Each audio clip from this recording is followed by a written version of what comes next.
중국은 굉장히 큰 나라입니다.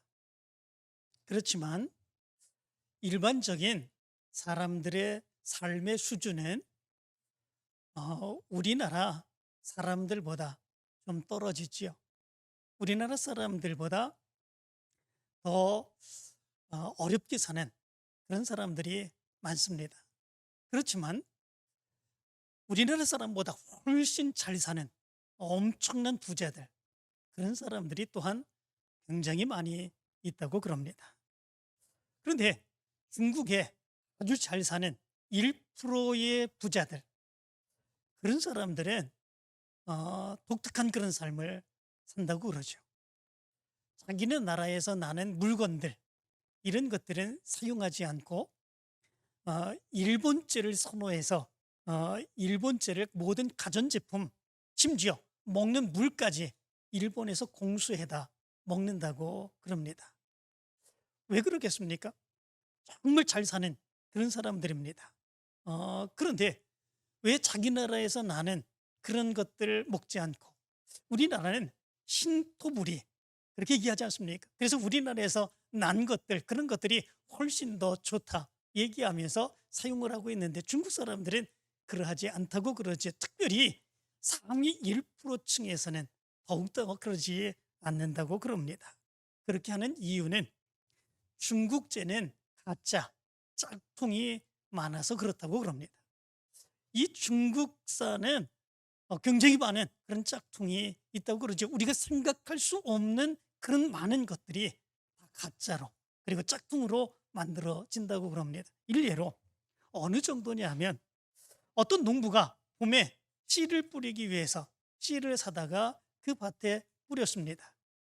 그 씨에 뿌리고 난 뒤에 그 싹이 나기를 기다렸죠. 그런데 아무리 기다려도 그 싹이 나지 않는다는 거죠. 무엇 때문에 그렇겠습니까? 그 사다 뿌린 씨앗이 가짜, 짝퉁이었던 거죠. 깜짝 놀란 거죠. 결국은 1년 농사를 망친 거나 마찬가지 아니겠습니까? 이 농부는 시름시름 한탄하고 앓다가 안 되겠다 싶어서 농약을 먹고 자살하려고 그랬다고 그럽니다. 그런데 농약을 다 먹고 죽을 때를 기다리는데 죽지 않는 거죠. 무엇 때문에 그렇습니까? 농약이 가짜였던 거죠. 농약이 짝퉁이었던 거죠. 그렇기에 이 중국산은 이렇게 많은 가짜 짝퉁이 있다고 그럽니다. 그래서 최상위층 1%의 부자들은 자기네서 나라에서 난 그런 것들은 먹지 않고 사용하지 않는 이런 모습들이 있다고 그럽니다. 그렇다면 우리나라는 어떻겠습니까? 우리나라는 우리나라에서 나는 건 좋지, 신토부리요 얘기하지 않습니까? 그리고 우리나라에서 나온 거 참 좋다고 그러지 않습니까? 그래도 우리나라도 역시 짝퉁 천국 못지않게 그렇게 가짜 짝퉁이 많다고 그러죠. 한국 소비자원이 분석한 것에 의하면 10년 전의 통계입니다. 국내의 짝퉁 시장이 약 14조 원에 이른다고 그럽니다. 10년 전의 통계가 그렇습니다. 정품 시장은 그러면 어느 정도 때이겠습니까? 약 5조 원이라고 그럽니다. 정품 시장에 그런 이제 돌아다니는 상품의 그런 모든 그런 것들이 약 5조 원 정도인데, 그런데 짝퉁 시장의 이제 그 금액은 약 15조 원, 정품 시장의 약 3배 이상이 된다는 것입니다. 굉장히 많은 수치이지요. 우리나라도 굉장히 가짜 짝퉁이 많습니다. 고신일 목사님이라고 하는 그 목사님이 있는데, 이 목사님이 이런 책을 썼습니다. 짝퉁 그리스도인, 진품 그리스도인, 이런 책을 썼습니다. 그런데 그 책에 보면 신앙에도 짝퉁이 있고 그리스도인들 가운데서도 짝퉁 그리스도인이 있다, 이렇게 얘기를 했습니다. 존 웨슬리 목사님이 사역하던 그때는 어떻습니까? 우리 감리교도들이 정말로 신실하게 인정받았던 바로 그 시대 아니겠습니까?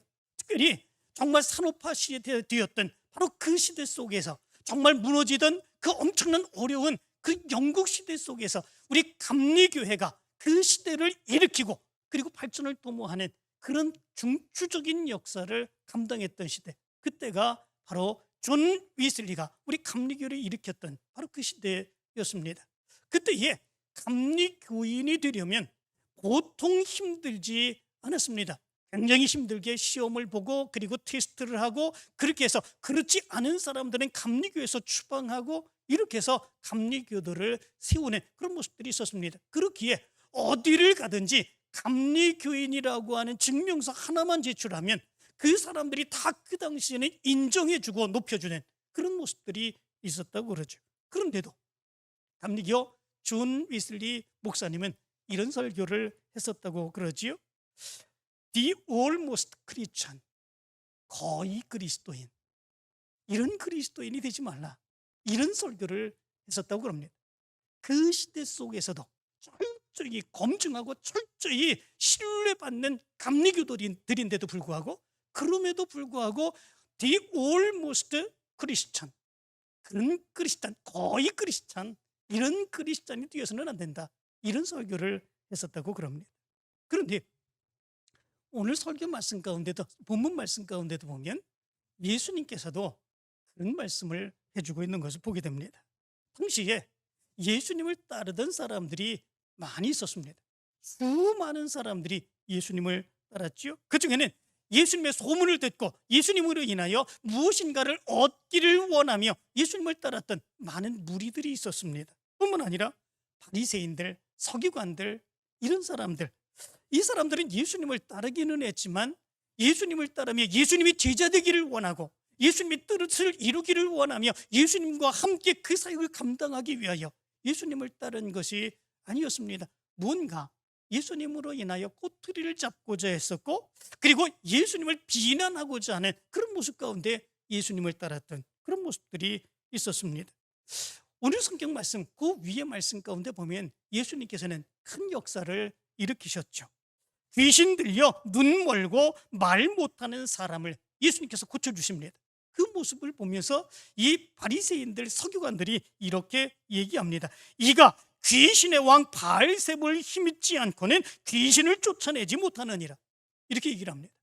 예수님이 바로 그 귀신을 쫓아내주고 그를 고쳐주신 것, 그것이 귀신의 왕 바알세불을 의지해서 그렇게 행한 것이다, 그런 것을 보면서 예수님이 비난하는 그런 모습들이 있었죠. 그렇다고 해서 예수님의 제자들은 어떻습니까? 철저하게 신뢰받는 모습으로 예수님을 따른 것이 아니었습니다. 그들의 마음속에도 또 다른 욕심을 가지고 예수님을 따르는 이런 모습들이 있었죠. 그런데 그런 사람들을 향하여 예수님께서 오늘 이런 말씀을 하십니다. 나와 함께 아니하는 자는 나를 반대하는 자요, 나와 함께 모으지 아니하는 자는 해치는 자니라, 이렇게 말씀합니다.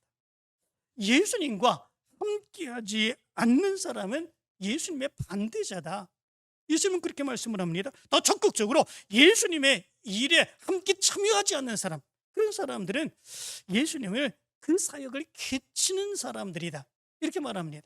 이 해친다고 하는 말은 스코르피조라고 하는 말입니다. 이 말은 분산시킨다라고 하는 의미를 가지고 있습니다. 다시 말하면 예수님의 일을, 예수님을 따라다니며 예수님을 적극적으로 협력하며 돕는 그런 모습들이 아니라 오히려 예수님을 방해하는, 예수님의 사역을 방해하는 그런 사람들이다, 이렇게 말씀해 주고 있습니다.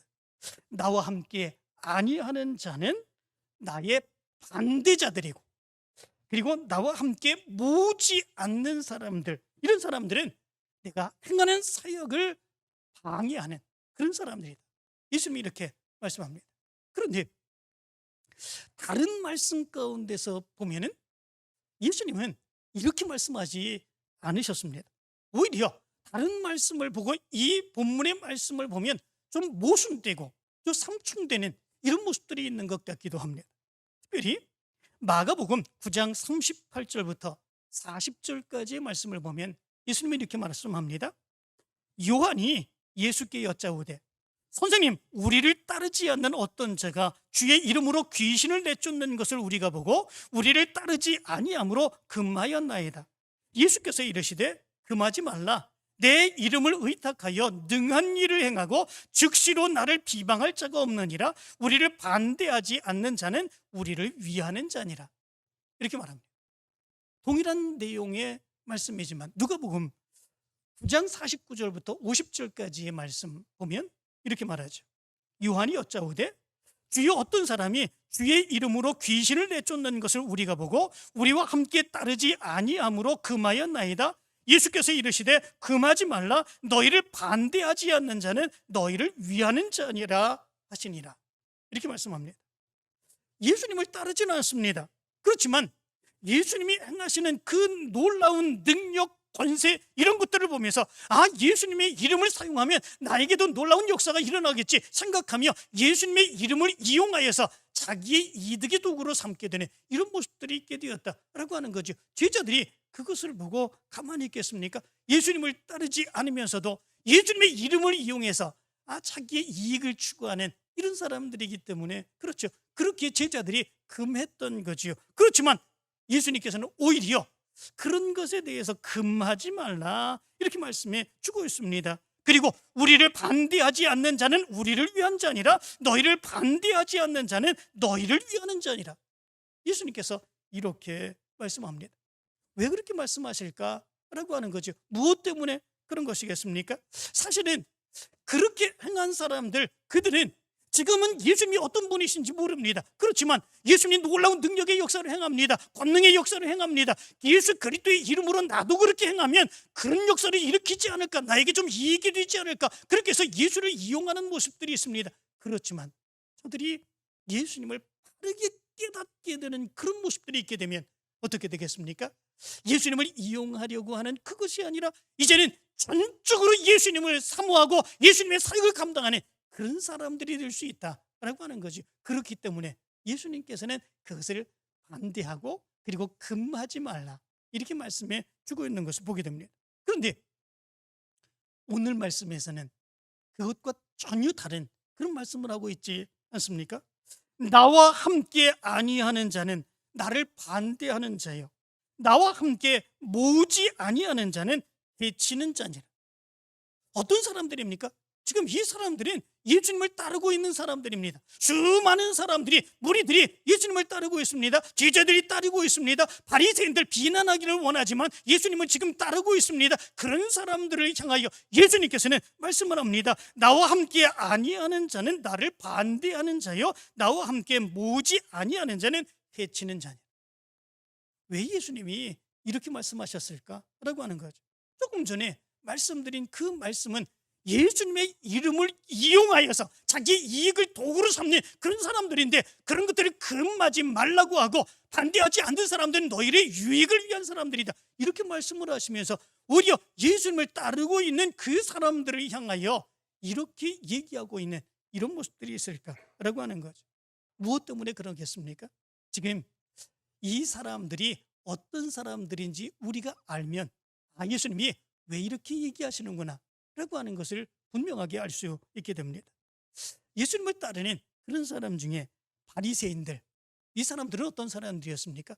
예수님을 지금 따르고 있기는 하지만, 예수님과 지금 함께하며 예수님이 행하는 역사들, 예수님의 말씀을 듣고 있기는 하지만 애초부터 사실은 이 사람들은 예수님을 믿고자 하는 그런 의도가 없죠. 예수님을 따르고자 하는 그런 의도가 없죠. 왜 따르고 있는 것입니까? 예수님을 따르면서 예수님에게 뭔가 흉잡을 것이 있는가, 꼬투리 잡을 것이 있는가, 비난할 것이 있는가, 그리해서 예수님을 무너뜨리게 하고 그리고 모욕당하게 할 수 있는 그런 일들이 있는가라고 하는가, 이런 것들을 찾기 위해서 예수님을 따르는 이런 모습들이 있게 되는 거죠.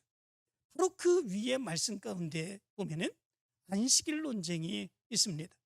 안식일 논쟁에서 예수님과 그 논쟁하는 중에 이들은 할 말이 없어지게 되죠. 그러자 이들은 모여서 이런 이야기를 합니다. 어떻게 하여 예수를 죽일까?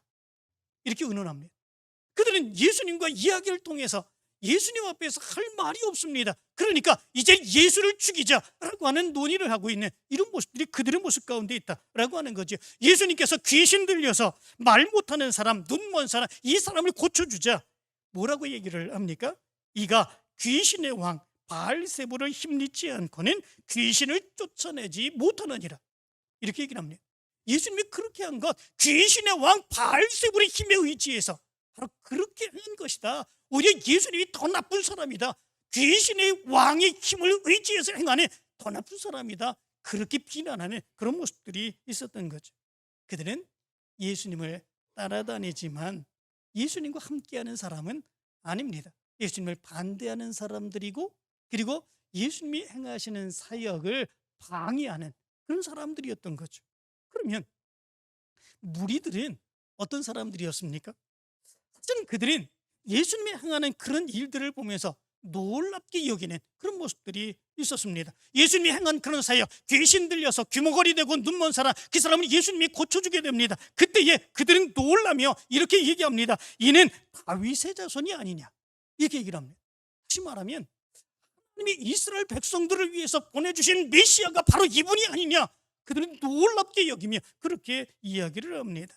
그렇지만 그들의 모습 가운데서는 언제든지 예수님을 비판하고 예수님을 배반하는 그런 사람으로 바뀌어지게 되는 이런 모습들이 나타나게 되는 그런 모습들이 있게 됩니다. 평소에는 예수님을 쫓아다닙니다. 그리고 예수님을 따라다니며 예수님이 행한 일들을 보면서 마음껏 예수님을 칭찬합니다. 그리고 예수님이 행하신 일들을 보면 놀랍게 여기는 그런 모습들이 있습니다. 이분이 혹시 하나님이 보내신 메시아가 아닐까, 그렇게 생각을 합니다. 그렇지만 그들이 요구하는 것들을 행하지 아니하게 되자 순식간에 그들의 마음이 변하여 예수를 죽이라고 소리치는 이런 모습들이 있죠. 빌라도 법정에서 그랬지 않았습니까? 빌라도가 밀란과 살인으로 말미암아 옥에 갇힌 사람 바라바와 예수, 그 둘 중에 누구를 너에게 놓아주기를 원하느냐, 이렇게 묻습니다. 그래서 그 무리들이 바라바를 놓아달라고 얘기하지 않습니까? 그러면 그리스도라 하는 예수를 내가 어떻게 하랴, 이렇게 묻습니다. 그러자 그들이 다 십자가에 못 박혀야 하겠나이다, 그렇게 얘기를 합니다. 그들 중에 한 사람도 어떻게 예수님을 십자가에 못 박으라고 할 수 있느냐, 어떻게 예수님을 처형하라고 얘기할 수 있느냐, 반대하는 사람이 없었습니다. 그 모든 사람들, 그 무리들이 다 같이 바로 예수를 십자가에 못 박으라고 소리치는 그런 모습들이 있었습니다. 어찌미냐, 무슨 악한 일을 하였느냐, 그러자 더욱 크게 소리 지르며 십자가에 못 박혀야 하겠나이다, 그렇게 얘기했습니다. 잘못한 게 없습니다. 그들에게 원수질 만한 일을 예수님이 행하신 일이 없습니다. 그렇지만 자기네들이 원하는 대로 해주지 않았습니다. 그렇기에 바로 그 무리들은 그들의 마음이 순식간에 변하며 예수님을 십자가에 못 박으라고 그렇게 소리치는 그런 모습들이 있었습니다. 처음에는 예수님을 따르는 자 같았습니다. 그러나 그들의 이익과 그들의 목적을 따른 거지요. 결국은 그들의 요구대로 예수님이 행하시지 아니하자 모두 예수님의 반대편에 섰습니다. 예수님이 행하시는 그런 일의 방해자가 되는 이런 모습들이 있게 되었습니다. 그들이 바로 무리들이었습니다. 이런 모습은 예수님의 사역에서 굉장히 중요한 그런 모습들이 있었던 거죠. 왜냐하면 지금 예수님이 행하시는 일이 무엇입니까? 많은 사람들을 구원하시고자 하시는 그런 모습들이 있는 거 아니겠습니까? 예수님이 행하시는 그러한 일, 많은 능력을 행합니다. 많은 질병을 고칩니다. 귀신을 내쫓습니다. 죽은 사람을 고치는 그런 일을 행하십니다. 그런 일을 행하시는 궁극적인 목적이 무엇입니까? 그것은 많은 죽어져가는 죄로 죽은 그 사람들의 생명을 구원하시고자 하시는 바로 그 모습이 예수님의 사역이었습니다. 그런데 예수님을 따른다고 하는 그런 사람들의 모습 가운데서는 전혀 그런 모습들이 나타나지 않습니다. 지금은 잠잠하지만, 지금은 아무 얘기도 하지 아니하지만 그들의 모습을 보니까 그들은 예수님을 배반할 자들입니다. 그들은 예수님의 사역을 방해하는 그런 일을 행할 그런 사람들입니다. 그렇기에 예수님께서는 바로 그들을 향하여 분명하게 말씀을 하신 거지요. 철저하게 예수님을 따르지 아니하면, 철저하게 분명하게 결단하고 예수님을 따르지 아니하게 되면 결국 예수님을 방해하고 예수님의 사역을 무너뜨린 그런 사람들이 될 수밖에 없다. 예수님은 그렇게 말씀하고 있는 것을 보게 됩니다. 1960년부터 1975년까지 약 15년 동안 베트남 전쟁이 있었습니다. 이때에 미국은 엄청난 그런 물자, 무기, 군사들을 동원해서 그 전쟁을 이끌어갔죠. 우리나라도 마찬가지로 이 전쟁에 함께 동참을 했습니다. 그때에 이 미국이 정규군 54만 명, 그리고 전쟁 비용만 해도 288억 달러나 사용을 했다고 그럽니다. 우리나라도 이 미국의 요청에 의해서 많은 그런 군인들을 파견하고 물자를 보내주었죠. 해병 청룡부대, 육군 맹호부대, 그리고 백마부대, 이런 군인들을 보내서 전쟁에 동참을 했습니다. 우리나라가 보낸 그 군인들의 숫자가 4만 8천 명이었다고 그럽니다. 그리고 많은 사람들이 이 전쟁에서 죽는 그런 모습들, 그리고 다치는 모습들이 있었죠. 그런데 그럼에도 불구하고 1975년 4월 사이공이 함락됨으로 인하여 미국은 이 베트남 전쟁에서 완전히 패배하고 철수하게 되는 이런 모습들이 있게 됩니다. 어떻게 그런 일이 일어날 수 있겠습니까? 이 베트남보다 미국이 보낸 물자가, 무기가, 그리고 병력이 적었기 때문에 그렇습니까? 아닙니다. 그렇지 않습니다. 이 베트남보다도 압도적인 그런 이제 물자, 그리고 압도적인 병력, 그리고 압도적인 무기를 보내서 이 전쟁에 임하여 싸웠습니다. 무려 15년간 이 베트남과 전쟁을 했습니다. 그런데 그런 압도적인 그런 이제 물자, 무기, 그리고 병력, 이런 것들로 싸웠는데 왜 그들이 졌을까라고 하는 거죠. 무엇 때문에 그런 것이겠습니까? 가장 중요한 패망의 원인이 있답니다. 그것이 무엇이겠습니까? 물자가 부족한 것이 아닙니다. 무기가 부족한 것이 아닙니다. 군사들이 부족한 것이 아닙니다. 그들을 돕는다고 했었던 베트콩, 이들이 문제였었다는 거죠. 이들은 낮에는 미군을 돕는 그런 사람들이었습니다. 미군 군사 기지에 들어와서 미군을 돕습니다. 그런데 밤에는 그렇지 않습니다. 밤에는 완전히 적으로 변하게 되는 그런 모습들이 있게 되죠. 그리고 이제 미군들을 밤에 공격하고 죽이고, 그리고 그 진지를 무너뜨리는 이런 모습들이 있게 되었다고 그러죠. 베트남에 갔는데 그 밑으로 뚫린 그런 지하 굴들이 얼마나 많이 있는지 모릅니다. 밤에는 어디서 나오는지 모르게 순식간에 나와가지고 미군을 죽이는 이런 모습들이 나타나게 되었던 거죠. 그것에 당해낼 재주가 없었습니다. 미군들은 분노했지요. 그 분노한 모습 가운데서 완전히 쓸어버리고자 했습니다. 그래서 어떤 경우에는 민간인 마을들 완전하게 불질러버리는 그런 모습들이 있었다고 그럽니다. 그리고 미국 진지 근처에는 엄청난 제초제를 다 뿌려가지고 이 풀과 나무들을 완전히 제거해버린 그런 모습들이 있었다고 그러죠. 그때 뿌린 제초제의 이름이 고엽제입니다. 이 고엽제에 대해서 그 부작용을 알지 못한 그 군인들이, 우리나라 사람들도, 우리나라 파병된 그 군인들도 그랬죠. 그것을 알지 못해서 손으로 그것을 가지고 그 옆에다가 다 뿌리고 그렇게 행하는 그런 모습들이 있었죠. 그러나 나중에 들어오고 난 뒤에 그들에게는 암이 걸리고 병에 걸리고, 그래서 엄청난 많은 사람들이 그것으로 인하여 고통받는 그런 모습들이 있었습니다. 얼마나 큰 분노가 있었으면 그 막사에 한치도 들어오지 못하도록 그 주변의 모든 풀과 나무들을 완전하게 다 없애버리는 이런 모습들이 있었던 거지요. 그것뿐만이 아닙니다. 그 미국의 엄청난 그런 폭탄, B-52 폭격기, 지금도 G-52 폭격기가 뜨면 이 북한에선 두려워 떤다고 그러죠. 왜냐하면 엄청난 그런 폭탄을 그 B-52 폭격기 안에 담고 있기 때문에 그렇습니다. 바로 거기에서 폭탄을 떨어뜨리면 살아남을 자가 없다는 거죠. 그 B-52 폭격기를 통해서 그냥 순식간에 그 베트남 있는 그런 일대에 군사들이 있는 곳에 완전하게 다 뿌리는 그런 모습들이 있었죠.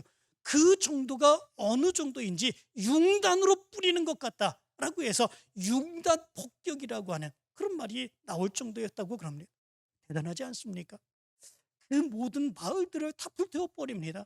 그 주변에 있는 그런 이제 모든 나무와 풀들을 다 고엽제를 통해서 다 죽여버립니다. 근처도 얼씬거리지 못하게 합니다. 그리고 하늘에서 엄청난 폭탄 가지고 융단 폭격을 행하며 하나도 살아남지 못하게 하는 그런 모습들이 있습니다. 그런데 그럼에도 불구하고 이 베트남의 전쟁에서 지게 되었습니다. 무엇 때문에 그렇습니까? 베트콩 때문이었죠. 그들은 사실은 이 미군에 동조하고 협력하는 것 했지만 원래부터 미국 편이 아니었습니다. 원래부터 미국 편이 아니었죠. 그들을 따르는 것 같지만 사실은 그들은 베트콩 편이었었고 그들이 적이었던 것이죠. 그런데 그것을 그대로 온전하게 다 이해하지 못하고 행함으로 인하여 그들에 의해서 이 엄청난 무기, 엄청난 차원을 가지고 있었던 이 미군도 완전히 피하게 되는 이런 모습들이 있게 된 것을 보게 됩니다. 우리의 신앙생활도 마찬가지입니다. 철저하게 하나님을 섬기고 철저하게 예수님을 섬기고 결단하며 예수님을 섬겨 나가지 않는 그런 모습들이 있으면 우리는 순식간에 무너지게 됩니다. 세상의 유혹에 넘어가게 되고 그 모습 가운데서 예수님의 반대자가 되고 예수님의 사역의 방해자가 되는 이런 모습들이 우리의 모습이 될 수밖에 없다라고 하는 거죠. 그래서 우리 믿음의 사람들은 분명한 결단이 필요합니다. 나는 예수님 편입니다. 나는 예수님과 함께합니다. 절대적으로 예수님을 섬기며 살아가겠습니다. 믿음의 큰 결단의 모습이 우리의 모습 가운데 없게 된다면 우리도 바로 백두콩처럼 될 수밖에 없다라고 하는 거죠. 무리들처럼 그리고 바리새인들처럼 서기관들처럼 될 수밖에 없는 그런 모습들이 있다라고 하는 거죠. 그래서 여호수아가 이스라엘 백성들에게 이런 말씀을 했습니다. 여호수아서 24장 14절부터 15절까지의 말씀을 보면 그러므로 이제는 여호와를 경외하며 온전함과 진실함으로 그를 섬기라. 너희의 조상들이 강 저쪽과 애굽에서 섬기던 신들을 치워버리고 여호와만 섬기라. 만일 여호와를 섬기는 것이 너희에게 좋지 않게 보이거든 너희 조상들이 강 저쪽에서 섬기던 신들이든지 또는 너희가 거주하는 땅에 있는 아모리 족속의 신들이든지 너희가 섬길 자를 오늘 택하라. 오직 나와 내 집은 여호와를 섬기겠노라. 여호수아는 이렇게 요구를 합니다. 하나님을 믿든지 다른 신들을 믿든지 택하라. 신앙의 모습 가운데서 중간이라고 하는 게 없다라고 하는 것을 이야기합니다. 중간이라고 하는 건 곧 무너지는 자고 곧 멀어지는 자고 하나님의 반대자고 하나님의 사역의 반대자가 될 수밖에 없는 그런 모습들이 있다. 결단해야 된다. 이렇게 얘기를 합니다. 갈멜산에서 바알을 섬기는 사람들과 영적인 전쟁을 벌였던 엘리야 똑같은 요구를 하지 않습니까? 열왕기상 18장 21절에서 이렇게 말합니다. 너희가 어느 때까지 둘 사이에서 머뭇머뭇하려느냐? 여호와가 만일 하나님이면 그를 따르고 바알이 만일 하나님이면 그를 따를지니라. 이렇게 말합니다. 누가 더 많았습니까? 바알을 섬기는 사람들, 바알을 섬기는 제사장들이 더 많았지 않습니까? 그 모습을 보면서 백성들이 어떻게 합니까? 말 한마디도 대답하지 않았다. 이렇게 얘기합니다. 하나님 편에 있던 사람 누구뿐이었습니까? 엘리야뿐이었습니다. 그런데 하나님께서는 엘리야를 위하여 불을 내리시고 하나님이 살아계신 참신임을 보여주셨죠. 요한계시록 3장 14절부터 16절까지의 말씀을 보면 라오디기아 성도들에게 해주신 말씀이 있습니다. 특별히 15절 말씀 가운데 16절 말씀을 보면 이렇게 말합니다. 내가 네 행위를 아노니 내가 차지도 아니하고 뜨겁지도 아니하도다. 내가 차든지 뜨겁든지 하기를 원하노라. 내가 이같이 미지근하여 뜨겁지도 아니하고 차지도 아니하니 내 입에서 너를 토하여 버리리라. 이렇게 말씀을 합니다. 다시 말하면 우리의 믿음의 모습이 이것도 아니고 저것도 아니고 그런 모습들로 된다면 어떻게 되겠습니까? 신앙의 중간의 자리가 없다는 거죠. 결국은 그런 모습이면 예수님의 반대자, 예수님의 사역의 방해자가 될 수밖에 없다고 하는 사실들을 얘기해 주고 있는 것을 보게 됩니다. 예수님이 당시 예수님을 따르던 그런 많은 사람들, 바리새인들, 서기관들, 대제사장들, 수많은 무리들 그리고 제자들, 이 사람들을 보면서 얼마나 안타까웠으면 예수님이 이 말씀을 하셨을까? 나와 함께 아니하는 자는 나를 반대하는 자요, 나와 함께 모으지 아니하는 자는 해치는 자니라. 내 일에 함께하고 예수님과 함께하고 결단하며 예수님을 따르기로 결단하는 그런 사람이 아니면 예수님을 반대하는 자가 될 수밖에 없다. 그리고 예수님이 행하시는 일에 동참하며 적극적으로 그 사역을 감당하지 못하는 그런 사람들은 예수님의 방해자가 될 수밖에 없다. 왜 그렇습니까? 세상의 유혹 가운데 넘어가기 때문에 그렇습니다. 그들의 신앙의 모습은 순식간에 넘어가고 무리들처럼 그렇게 순식간에 넘어가 예수님을 십자가에 못 박으라고 소리칠 수밖에 없는 그 모습이 있기 때문에 그렇습니다. 바리새인들 보시기 바랍니다. 끊임없이 예수님을 비난할 거리만 찾지요. 무리들은 어떻습니까? 아무런 일이 없을 때는 예수님을 칭송하는 그런 모습들이 있습니다. 그러나 자기네들이 원하는 일이 되어지지 아니할 때에 예수님을 십자가에 못 박으라고 하지 않습니까? 제자들 역시 마찬가지입니다. 철저히 예수님을 따른다고 하면서도 그들의 마음속에는 그들의 욕심을 따라가지고 예수님을 따르고 있습니다. 예수님이 그들의 모습을 봤을 때 얼마나 안타까운 그런 모습들이 있었을까라고 하는 거죠. 예수님의 마음을 알아주고 예수님의 원하시는 사역에 적극적으로 동참하는 그런 사람들이 없는 예수님의 현실, 얼마나 괴롭겠습니까? 얼마나 안타까운 그런 모습들이 있겠습니까? 얼마나 그 마음이 고통스러웠겠습니까? 예수님은 모든 것을 다 내어주기를 원하며 저들을 구원하기를 원하는데, 저들과 함께 하시기를 원하는데, 예수님을 따른다고 하는 자들의 모습은 전혀 그렇지 않습니다. 결국 반대자가 되고 결국 예수님의 사역의 방해자가 되는 저들일 뿐이었습니다. 너무 안타까운 나머지 예수님은 이런 말씀을 행하고 있는 것을 보게 됩니다. 여러분들의 신앙의 모습은 어떤지 이 시간 한번 생각해 보시기를 바랍니다. 찬양 가운데에 하나님 아버지의 마음이라고 하는 찬양이 있습니다. 그 가사는 이렇습니다. 아버지, 당신의 마음이 있는 곳에 나의 마음이 있기를 원해요. 아버지, 당신의 눈물이 고인 곳에 나의 눈물이 고이기를 원해요. 아버지, 당신이 바라보는 영혼에게 나의 두 눈이 향하길 원해요. 아버지, 당신이 울고 있는 어두운 땅에 나의 두 발이 향하길 원해요. 나의 마음이 아버지의 마음 알아 내 모든 뜻 아버지의 뜻이 될 수 있기를. 나의 온몸이 아버지의 마음 알아 내 모든 삶 당신의 삶 되기를. 예수님의 마음을 알기를 원하는 우리의 믿음, 그리고 예수님처럼 그 사역을 감당하기를 원하는 바로 그 믿음, 그 믿음이 우리의 모습 가운데 있어야 되지 않겠습니까? 이 시간에 여러분들의 신앙을 돌아보기를 원합니다. 여러분들의 신앙이 바리새인들과 같은 신앙이 되지 않기를 원합니다. 무리들과 같은 신앙이 되지 않기를 원합니다. 예수님의 마음을 알아서 예수님의 반대자가 아닌 예수님의 협력자, 예수님의 사역을 감당하는 자, 그리고 예수님의 뜻이 여러분들 통해서 이루어지며 하나님이 이루시기를 원하시는 하나님의 놀라운 역사를 이루시며 살아가는 여러분들의 삶이 되길 간절히 축원합니다.